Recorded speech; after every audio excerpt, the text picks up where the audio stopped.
आपको एक सीक्रेट मेरी हर्बल टी वो आपके साथ शेयर करूँ। जैसे आजकल विंटर्स आ रही हैं तो कफ और कोल्ड बहुत ज्यादा हो जाता है, तो मैं तो उसे बहुत यूज करती हूँ। चलो उसकी रेसिपी मैं आपको बताती हूँ।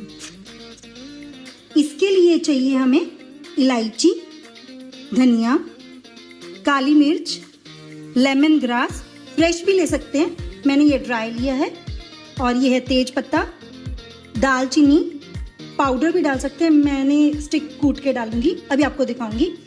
कड़ी पत्ता, फ्रेश पेटल्स रोज़ की, अगर आपके पास ड्राई हैं तो ड्राई भी यूज़ कर सकते हैं, और ये है जीरा और सौंफ और जिंजर। इसमें हम जिंजर को, काली मिर्च को और इलायची को कूट लेंगे।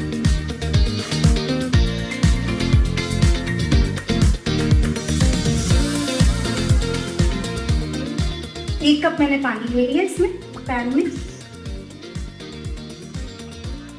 ये कूटे हुए इंग्रेडिएंट्स हैं जो मैंने आपको बताए थे, और ये सारे बाकी इंग्रेडिएंट्स मैंने इसमें डाले।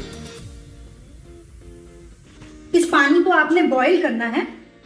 पानी को आपने 2 से 3 मिनट तक बॉईल करना है। 3/4 जब रह जाएगा उसके बाद हम इसको कप में छान लेंगे। अब ये बन